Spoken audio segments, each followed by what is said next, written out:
Enterrés dans le sable, comme des machines à remonter le temps d'un autre âge, protégés par la chaleur sèche du désert pendant des milliers d'années.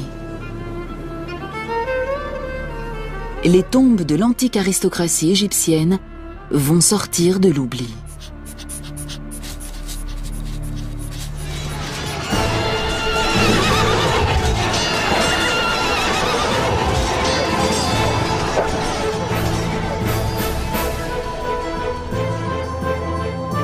Trois hommes creusent le sable pour exhumer de nouveaux chapitres de l'épopée égyptienne.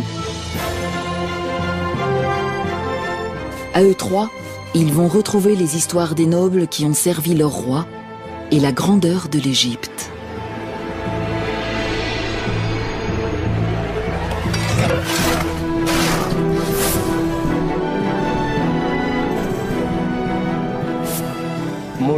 Plus on découvre de momies, plus on en apprend sur l'histoire de l'Égypte antique.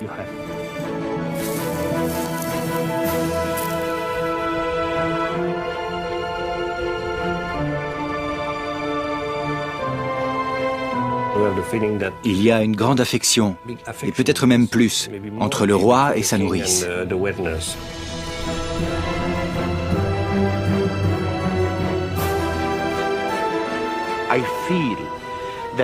Si je regarde en profondeur dans le sol du pays, j'imagine qu'il y a des tas de tombes remplies d'or qui n'ont encore jamais été fouillées.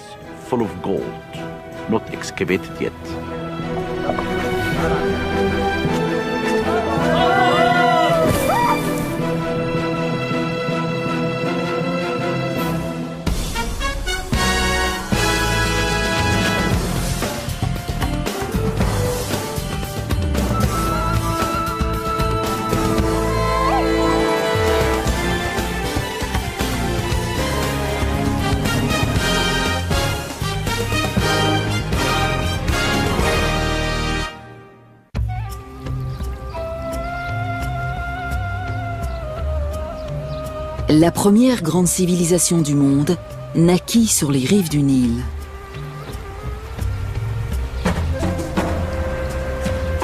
L'Égypte, dans toute sa gloire monumentale. Des vestiges de cette époque sont toujours visibles. Certains sont énormes, admirables, mais le plus souvent, ils sont modestes et à l'abri des regards.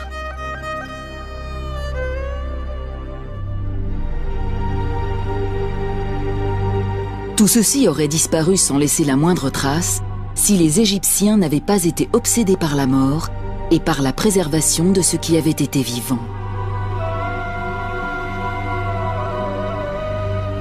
Pour eux, la vie dans l'au-delà était tout aussi réelle que celle ici-bas. Pour son voyage, une âme avait besoin de nourriture, d'un abri et de compagnons. C'est pourquoi ils remplissaient les tombes de cadeaux et les ornaient de décorations décrivant le séjour terrestre du défunt. Ces tombes ont encore une histoire à raconter, si on les trouve. Au sud du delta du Nil, non loin de ses rives, se trouve un endroit appelé Saqqara. Ici, il y a environ 5000 ans, les Égyptiens construisent leur première pyramide pour y loger la dépouille d'un pharaon. Elle a la forme d'un escalier dressé vers les cieux. Au cours des siècles suivants, des milliers d'Égyptiens sont inhumés à Saqqara. Un des sites les plus prisés est le flanc de la falaise dite du Bubastéon, dont la vue donne sur la vallée du Nil. Sous le Nouvel Empire, lorsque l'Égypte est à son apogée, les intimes du pharaon veulent être enterrés ici. Et ils le sont.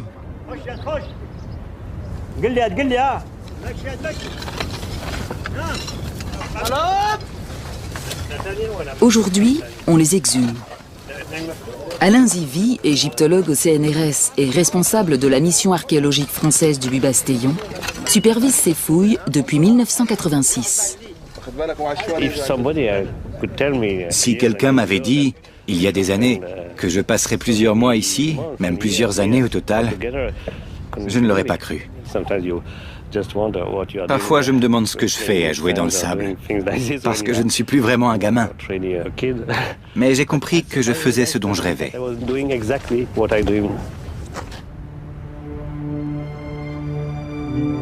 Pourtant, ce rêve commence comme un cauchemar. Les premières salles qu'il inspecte forment une nécropole de momies de chats. Des milliers. Ce sont les vestiges d'un culte des animaux en vogue sous les dernières dynasties égyptiennes. On élevait des chats par millions pour les sacrifier. Cependant, il n'y a pas que des chats. L'équipe met au jour un puits rempli de vestiges du passé.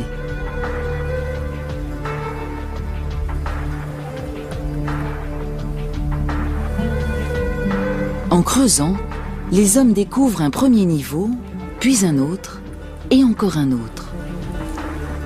Et à 21 mètres de profondeur environ, ils tombent sur quelque chose.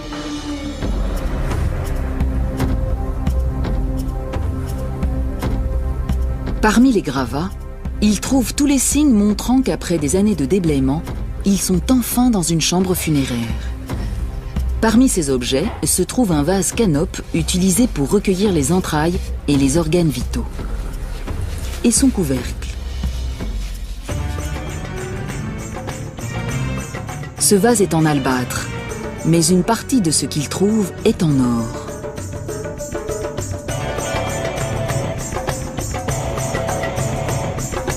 Tous ces trésors et bien d'autres furent enterrés avec la momie d'un officiel de haut rang qui vivait sous le règne du pharaon Akhénaton. Alain Zivie vient de découvrir son premier noble du Nouvel Empire. Il veut dès lors en trouver d'autres.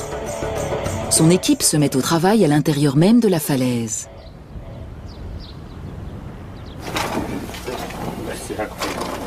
Plusieurs années de déblaiement sont nécessaires dans ce labyrinthe de couloirs, de puits et de salles qui ont été creusés dans le calcaire sous le Nouvel Empire. En chemin, l'équipe découvre d'autres tombes abritant de riches et célèbres Égyptiens. Aujourd'hui, elle vient d'en trouver une nouvelle.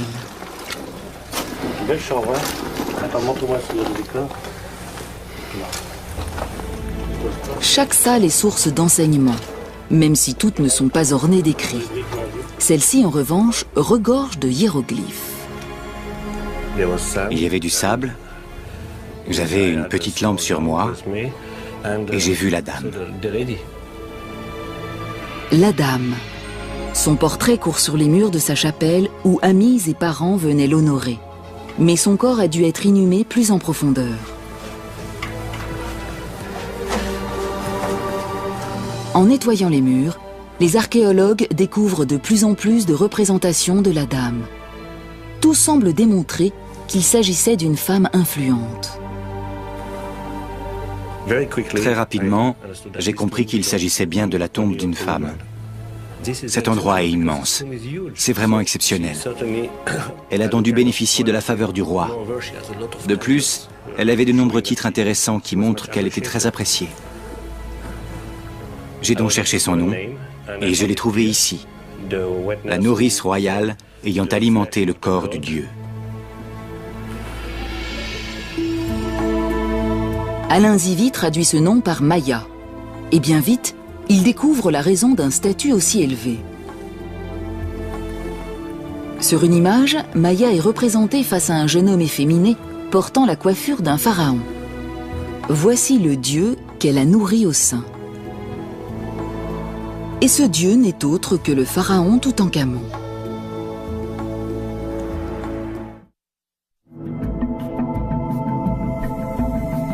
Ce roi est entré dans l'histoire lorsque l'archéologue britannique Howard Carter a fait la plus grande découverte égyptologique du XXe siècle dans la vallée des rois. Le 26 novembre 1922, il glisse une chandelle par une porte restée scellée depuis 3000 ans. C'est le couronnement de sa carrière. Il vient de découvrir la sépulture souterraine d'un pharaon du Nouvel Empire mort avant son 20e anniversaire. Mais contrairement aux tombeaux royaux découverts jusqu'alors, celui-ci n'a pas été pillé.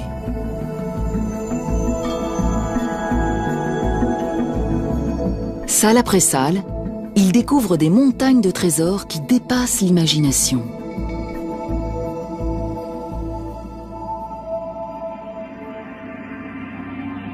Toutankhamon est enfermé dans 3 cercueils d'or, à l'intérieur desquels se trouve un masque en or massif.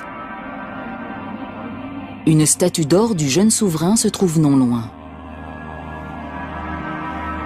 Un trône doré montre le roi auprès de sa fiancée, encore une enfant. Peut-être sa demi-sœur. La découverte d'Howard Carter apporte une manne de renseignements sur la disparition de l'enfant roi. Mais sa naissance, elle, reste nimbée de mystère. Il était certainement le fils d'Akhénaton, le pharaon hérétique qui vénérait le seul dieu soleil et non le panthéon polythéiste traditionnel. Akhénaton et son épouse, Néfertiti, eurent 6 filles. Certaines sont représentées ici sur les genoux de leurs parents. On dirait une photo de la vie quotidienne du passé. Mais le jeune Toutankhamon n'apparaît jamais sur les portraits de la famille royale, ce qui signifie que sa mère était peut-être une épouse secondaire morte en couche. Encore enfant, le pharaon a donc besoin d'une nourrice.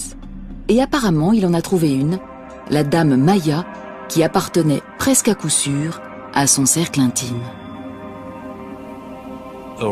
Une nourrice de la grande dynastie n'est pas une simple babysitter, mais une femme de la cour, car elle donne son lait pour alimenter le corps du dieu, le roi bien sûr. Et n'importe qui ne peut pas s'en charger.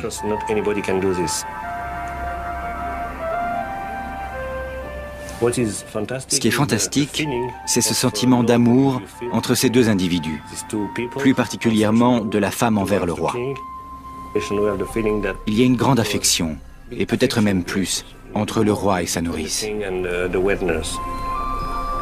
Et au vu de la tombe élaborée qu'on a construite pour cette femme, l'enfant roi a dû lui retourner cette affection.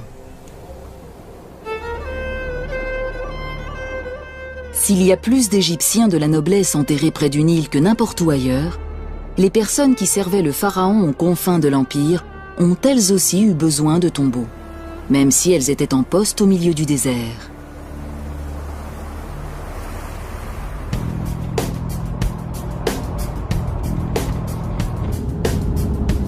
Le docteur Zahi Hawass, secrétaire général du Conseil supérieur des antiquités d'Égypte, est responsable de tous les vestiges du passé.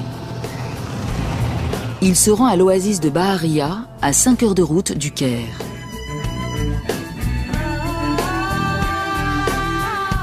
Pendant des milliers d'années, cette oasis a été une île de verdure au milieu d'une mer de sable. Elle n'est guère différente aujourd'hui, à l'exception du village moderne qui a remplacé le centre ancien.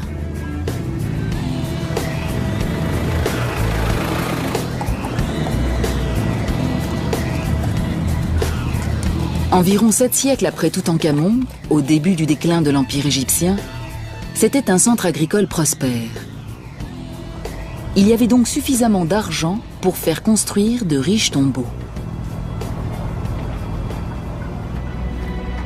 Les habitants de la région avaient pleinement conscience d'être installés à l'aplomb d'une source de richesse et ils ont trouvé un moyen original de l'exploiter.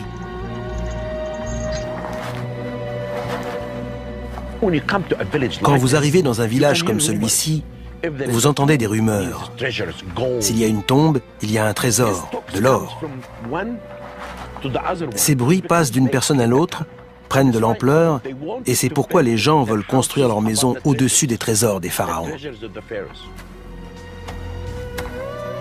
Une maison, si elle est construite juste au-dessus d'une tombe, permet à son propriétaire de creuser directement dans sa cave à chaque fois qu'il a besoin de vendre un objet sur un marché noir avide d'antiquité.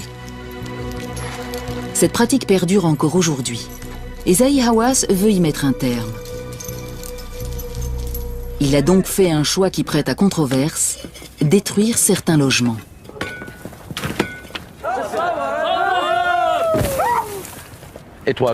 J'ai pris cette décision pour protéger ce site. Au même moment, nous avons aussi démoli toute maison qui mettait en danger les monuments. Les gens doivent impérativement avoir à l'esprit que la protection des monuments est ce qu'il y a de plus important.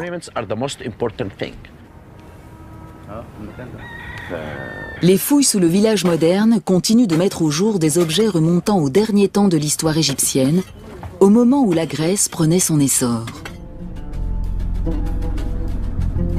Cette tombe restaurée date de l'an 600 avant Jésus-Christ, soit de la 26e dynastie. À cette époque, l'Égypte n'était plus une superpuissance. L'influence du pharaon avait décliné au profit des autorités locales, surtout dans les avant-postes prospères comme Bahariya.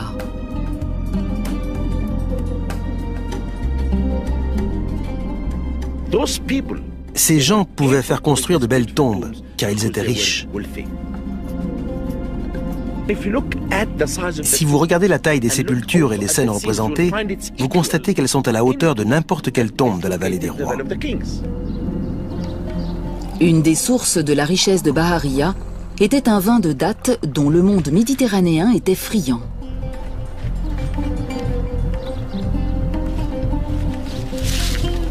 On pouvait gagner de l'argent en ramassant les dattes et en fabriquant le vin, mais encore plus en l'acheminant vers les marchés du Nord-Est.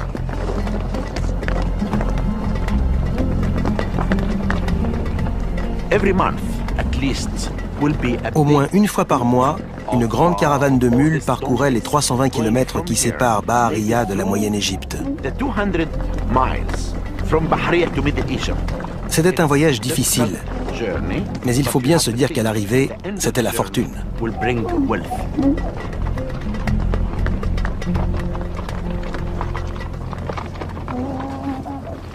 Parmi les gens les plus aisés, on compte le gouverneur de Bahariya, un noble au service du pharaon.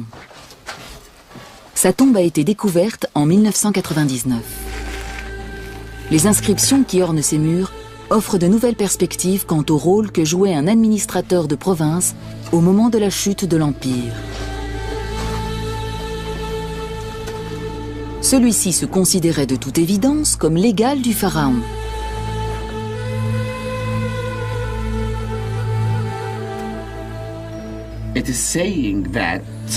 Il est dit que c'était un prêtre d'Isis et d'Osiris et qu'il s'appelait Gad Rensu Eyouf Ankh. Il est devant le grand Dieu. On voit ici qu'il deviendra un roi dans l'au-delà, car Osiris tient les instruments du pouvoir. Ensuite, Zahi Hawass se met en quête de la tombe de l'épouse du gouverneur.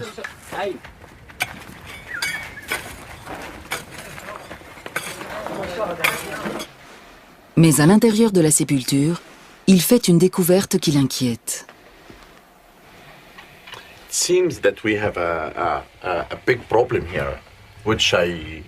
Il semble que nous ayons un gros problème auquel je n'avais pas vraiment songé avant. C'est l'existence de ce trou. Je crois que des pillards, peut-être à la période romaine, sont entrés par cet orifice et qu'ils ont volé la plupart des objets. Nous allons donc peut-être faire chou blanc dans cette salle. Ce serait dommage, car nous en avons besoin si nous voulons savoir à quoi servait vraiment cet endroit.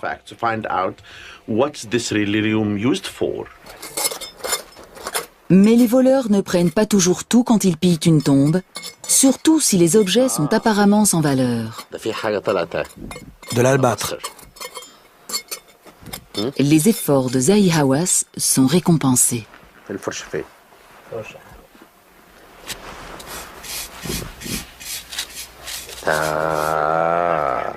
Joli.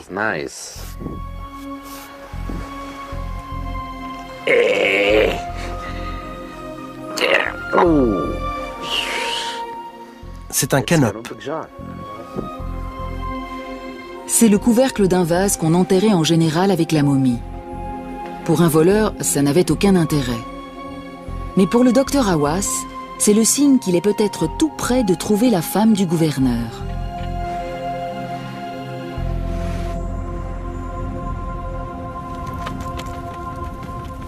À Saqqara, Alain Zivi cherche toujours sa dame perdue. En effet, la chambre funéraire de Maya reste introuvable. En revanche, les chats momifiés sont légion. La plupart de ces animaux ont été enterrés tardivement dans l'histoire égyptienne, à l'époque où Cléopâtre était reine et où Jules César gouvernait à Rome. Le nouvel empire des grands pharaons n'était alors plus qu'un lointain souvenir. Sous le joug d'un pouvoir étranger, les Égyptiens trouvèrent le réconfort dans des cultes qui exigeaient le sacrifice d'animaux.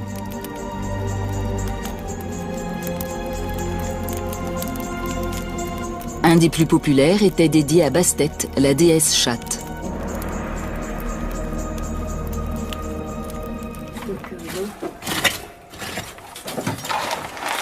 Devant cette profusion, Alain Zivie décide qu'il est temps d'examiner ces momies en détail, mais sans les ouvrir. Cette tâche incombe à un couple d'experts en radiologie, Martine et Roger Lichtenberg.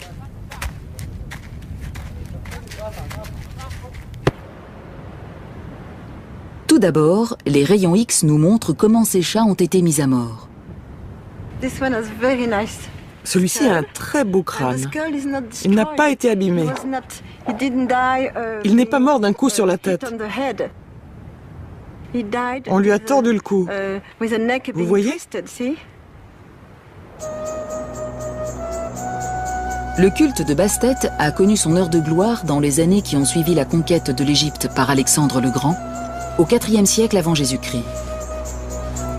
Comme les gens voulaient obtenir la faveur des dieux, les prêtres de Bastet ont mis sur pied un florissant commerce de chats qui servait ensuite d'offrande.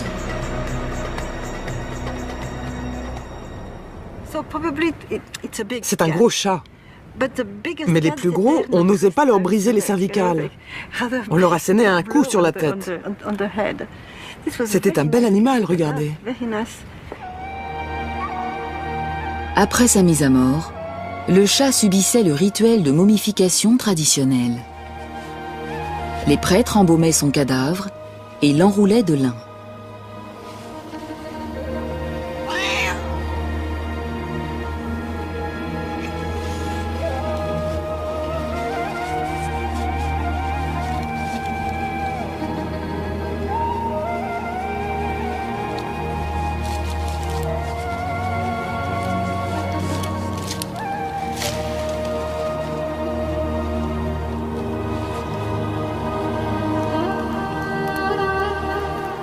Enfin, la momie était placée dans une des tombes recyclées. Naturellement, les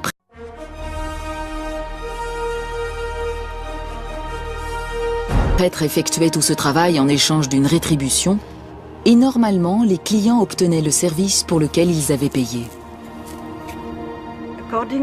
En fonction de ce que vous pouviez débourser, vous aviez une petite ou une grosse momie.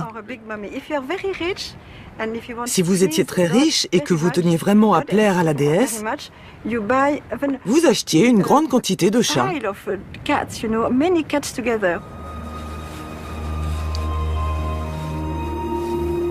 Mais les rayons X montrent que parfois les prêtres trichaient.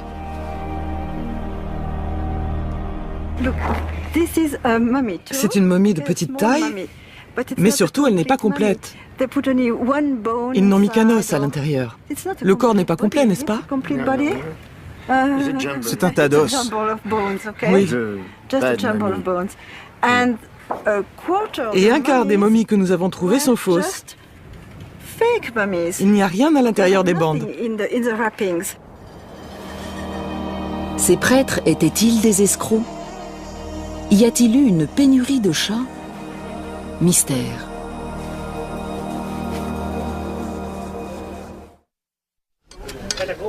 En cherchant la chambre funéraire de Maya, l'équipe d'Alain Zivie a trouvé l'entrée d'une autre tombe, une dizaine de mètres plus loin. Les ouvriers commencent à enlever le sable et les gravats. Ce travail va occuper presque toute la campagne de fouilles. Il n'y a rien d'autre à faire que patienter.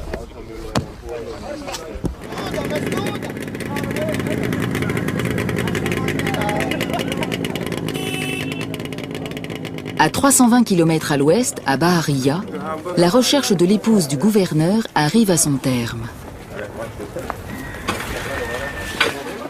les ouvriers de Zahi Hawass ont découvert un autre sarcophage sous les décombres. Comme ils l'espéraient, il s'agit bien de celui de la femme du gouverneur, une femme nommée Nahassa. Au premier coup d'œil, les craintes de Zahi Hawass de découvrir une tombe pillée semblent se confirmer, mais lorsqu'il examine les vestiges en détail, une toute autre histoire commence. Plus de 100 objets sont exhumés et la plupart sont en or.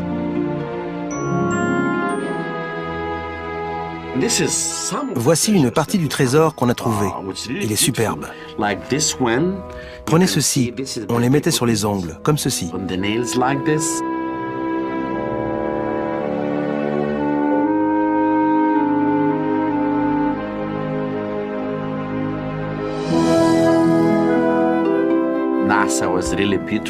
Nahassa était vraiment très belle, et elle voulait parer son corps d'or pour vivre heureuse dans l'au-delà.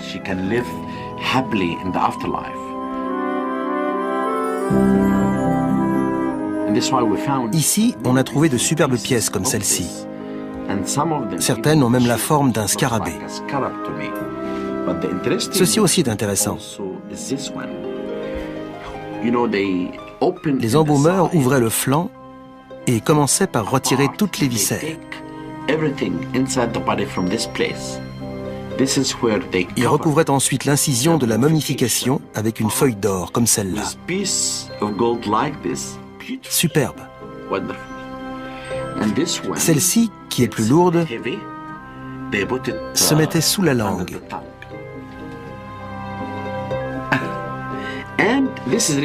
Et celle-ci, c'est ma préférée. Je l'adore. Regardez.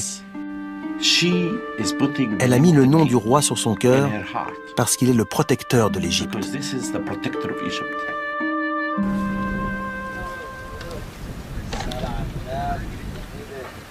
À Saqqara, les ouvriers d'Alain Zivi ont mis au jour un bâtiment remarquable. Il s'agit d'une structure rectangulaire construite il y a plus de 3000 ans, juste au pied de la falaise. C'est une chapelle mi-construite, mi-creusée dans la roche. Et la grande surprise a été l'état de conservation de ce mur qui est exceptionnel. Je vais écarter le rideau. Ce n'est pas un spectacle. Il protège le mur de la poussière et des visiteurs. Et bien sûr, il rend le tout encore plus spectaculaire. Regardez.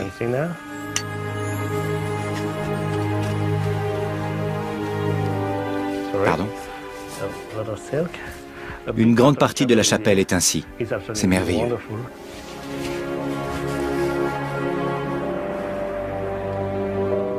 Le destinataire de cet endroit était probablement un personnage important.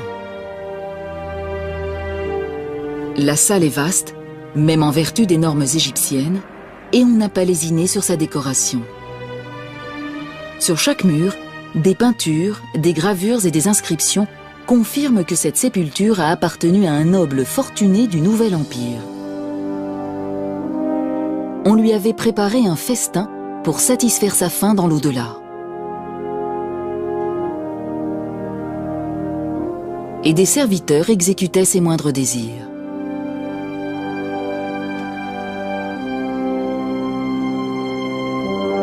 Pour Alain Zivi, le premier impératif est de trouver le nom de celui pour lequel on a construit cette tombe. C'est une obsession quand on entre dans une tombe. Où est le nom? Ici. 2 faucons au-dessus d'un étendard et ce signe. C'est...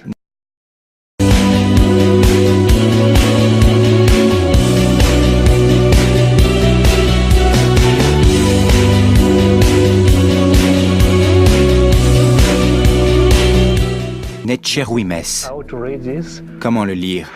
Il y a plusieurs interprétations. J'ai choisi Netcherwimès, l'homme né de 2 dieux, à savoir Horus et Seth. Le nom de Netcherwimès ne dit rien à l'archéologue. Qui était-il?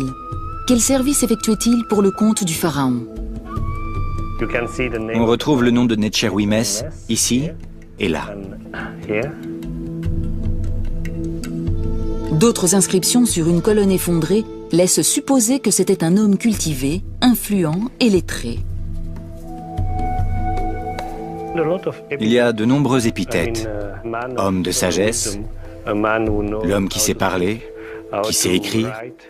On a le sentiment que c'était quelqu'un de fier de sa culture. Necheruimès avait des talents que peu possédaient dans cette société. Il savait écrire, ce qui suffisait à lui assurer un poste de haut rang. Savoir lire et écrire, surtout écrire, était source de pouvoir dans un bon nombre de sociétés. Et un personnage officiel en Égypte savait écrire. Mais Alain Zivi est certain que Necheruimès était plus qu'un simple scribe pour avoir mérité une sépulture aussi resplendissante. De toute évidence, il servait le pharaon. Et avec efficacité. Mais de quelle manière ?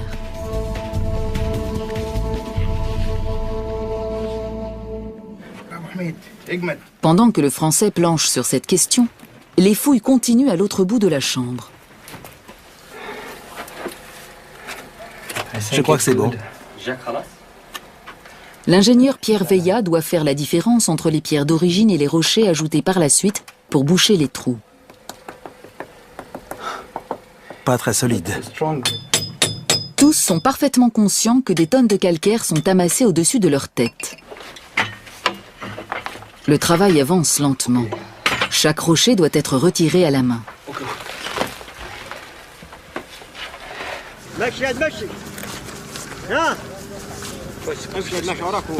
Mais finalement, le passage est dégagé. Et une découverte les attend.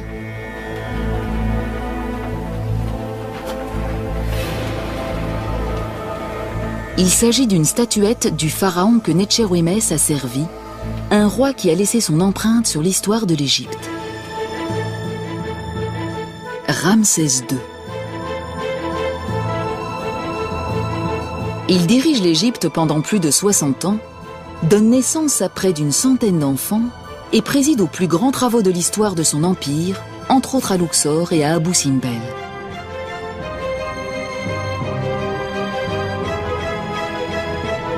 Ramsès est aussi un maître infatigable de l'autopromotion et il s'est assuré qu'il passerait à la postérité grâce à ses représentations, son legs et son nom. Le fait que Necheruimès ait travaillé pour le plus grand des pharaons est un renseignement primordial. Et d'autres découvertes vont en découler.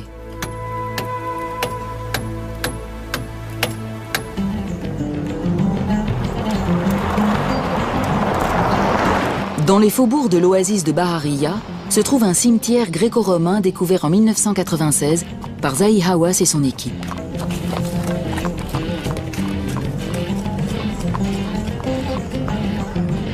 Le docteur Hawass est revenu voir comment les fouilles s'y déroulent. Il a choisi l'archéologue égyptien Tarek El Awadi pour superviser les travaux. Le cimetière s'étend sur 36 km², intégralement noyé sous le sable. Où que vous creusiez ici, vous tombez sur une tombe. Si vous regardez le terrain, vous voyez partout la trace de petits monticules. Et s'il y a un monticule avec quelques objets, comme des morceaux de poterie, c'est qu'il y a quelque chose dessous. Dans toute cette zone, si vous mettez la main dans le sable, vous trouvez l'entrée d'une sépulture. Ensuite, vous commencez les fouilles et là, c'est le plus important, il faut faire attention car en dessous, il y a des momies.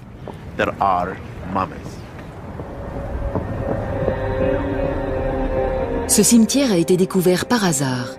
Une mule a mis le sabot dans un trou qui n'était autre qu'une tombe. À l'intérieur repose un grand nombre de momies. La plupart sont dorées et dans un état de conservation remarquable.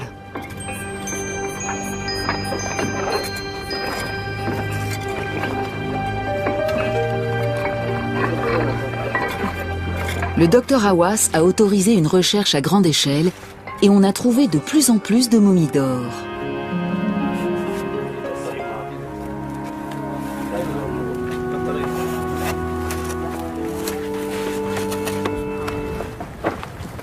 Tarek El Awadi a fait plusieurs découvertes et Zahi Hawass a hâte d'y jeter un œil.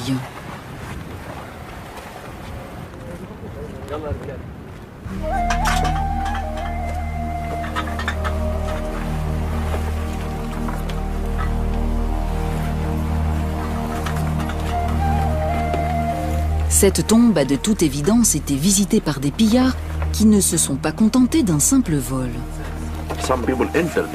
Des individus sont entrés et ont coupé les têtes de toutes les momies. C'est très étrange. Vous pouvez constater que toutes ces momies ont été décapitées. Regardez cet enfant. Il n'a plus de tête. Derrière moi, la tête a été tranchée. Sur celle-ci aussi. Ça doit dater de l'Antiquité ou de l'époque moderne. Quelqu'un cherchait quelque chose à l'intérieur des momies.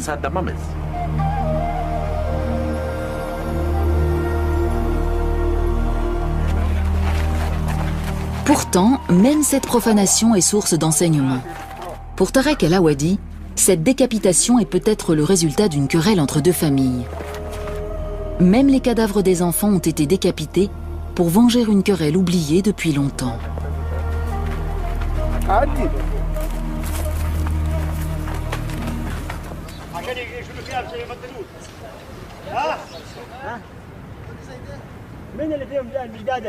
À Saqqara, les rochers ne cessent de sortir de la tombe et l'équipe d'Alain Zivi fait une nouvelle découverte.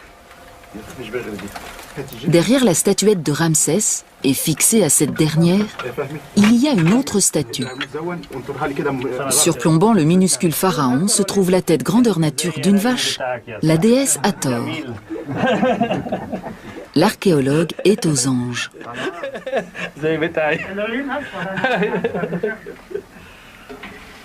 Il m'a demandé si les yeux de la vache sont verts ou bleus. Je lui ai répondu qu'ils sont comme les vôtres. Superbe. Sous une de ses nombreuses apparences, Hathor était la protectrice des morts, celle qui garantirait à Netchérouïmès de passer en toute sécurité dans l'au-delà.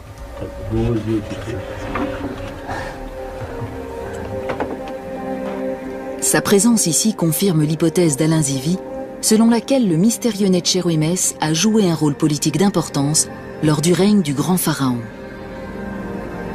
Il a été récompensé par une inhumation somptueuse sous la garde bienveillante d'Hathor et de Ramsès. Mais l'archéologue ignore toujours ce que Netchérouïmès a fait pour la mériter.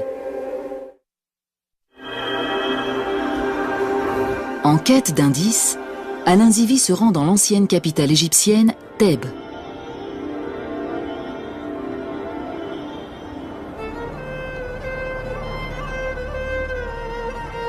Aujourd'hui, elle s'appelle Luxor et regorge de monuments construits à la grandeur de Ramsès. Il est donc possible que Netchérouïmès soit mentionné quelque part.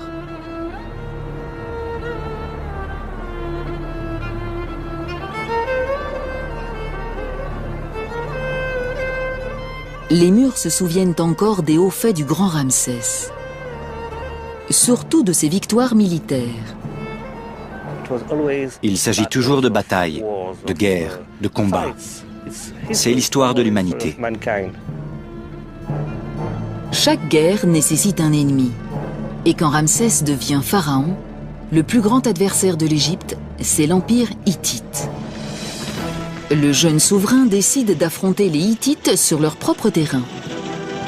Il conduit une armée de 20 000 hommes vers le nord et affronte l'ennemi non loin de la ville de Kadesh.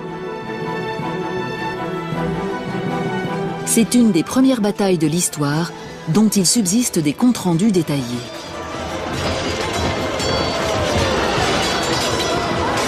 Les Hittites attirent les Égyptiens dans une embuscade. Ramsès et quelques centaines de ses hommes se retrouvent séparés du gros de l'armée et bloqués non loin de la rivière Oronte. La position est intenable, mais une division d'infanterie de réserve de l'armée égyptienne lance une contre-attaque qui repousse l'ennemi sur la rivière et sauve le pharaon.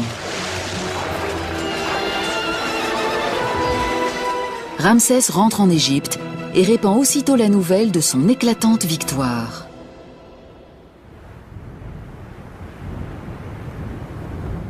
Les murs des temples de Luxor portent encore les gravures montrant les actions héroïques du pharaon ce jour-là. Il y a également une copie du traité de paix qui allait mettre fin au conflit près de 16 ans plus tard. Or, Alain Zivie espère que ce document va apporter quelques lumières sur l'identité de Necherwimès.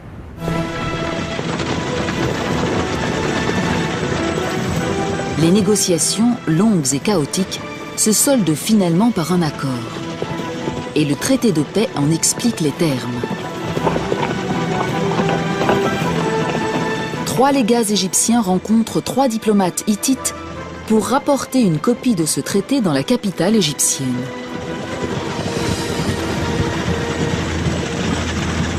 Il promet que l'amitié remplacera l'hostilité et chaque camp jure de ne pas attaquer l'autre en premier. Dans l'éventualité d'une attaque par un tiers, ils formeront une défense commune. Il y aura des échanges de prisonniers et un pacte d'extradition. Le traité est gravé en cunéiforme sur une tablette en argent et présenté au pharaon. Ensuite, Ramsès le fait graver sur les murs des temples de Thèbes.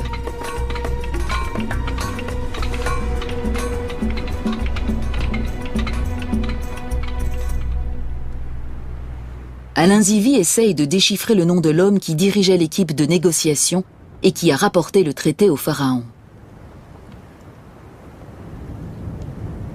Bingo! Je vois le mot « envoyés royaux ». Et après, peut-être une tête de faucon. Ça pourrait être une partie du nom de Necherwimès. On peut le comparer avec les Ramessis d'inscription. C'est un petit peu la Bible de cette période. Voici le traité de paix. Ça pourrait bien être le nom de Necherwimès.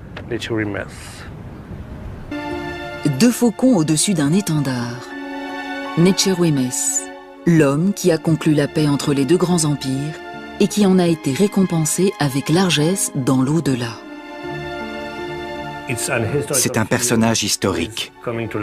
Pour moi, c'est fantastique. Peut-être aussi important que la statue de la vache Hathor. Ça n'est pas seulement un chef-d'œuvre exceptionnel, pas seulement une belle sépulture. C'est l'histoire. Le mystère de l'identité du propriétaire de la tombe est enfin élucidé. Quant au dégagement d'Hathor de sa prison de pierre, il continue.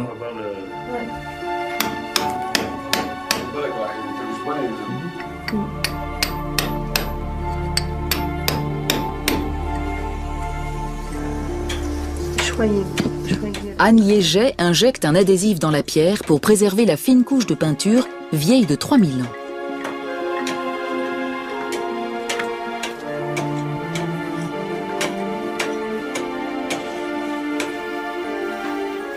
Et enfin, un jour, Hathor est libéré.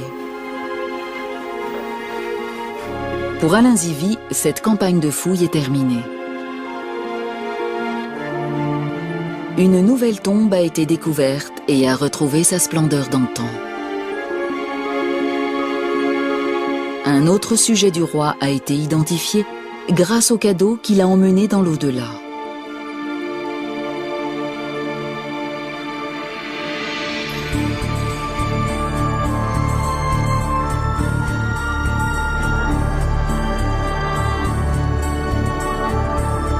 Le tracé d'une nouvelle tombe vient s'ajouter au plan du complexe mortuaire du Bubastéon. L'année prochaine, il faudra enlever une nouvelle couche de sable.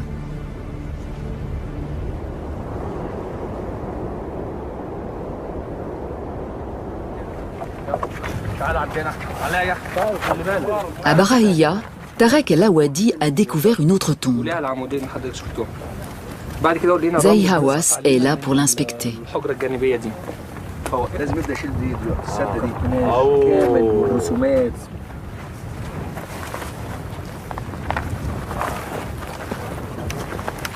C'est la plus belle momie que j'ai vue. Le masque la rend complètement réaliste. On dirait la momie d'une femme. Ses yeux nous regardent comme si elle était en vie. as if she's alive.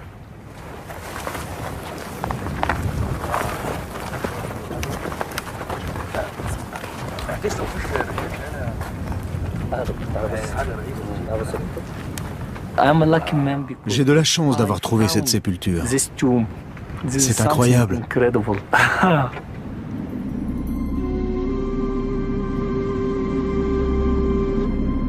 Chacune de ces momies a été enterrée à la fin de l'histoire de l'Égypte antique, environ 1500 ans après l'apogée de Ramsès.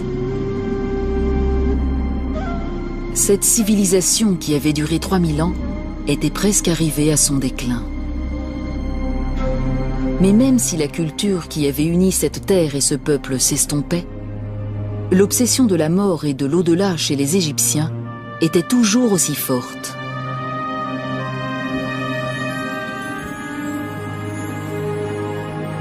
Ce qui avait été autrefois le privilège des rois, puis de leur entourage, avait été au fil du temps adopté par les classes aisées et moyennes. Dès lors, quiconque ayant de l'argent pouvait se faire construire une tombe et s'offrir des funérailles de style.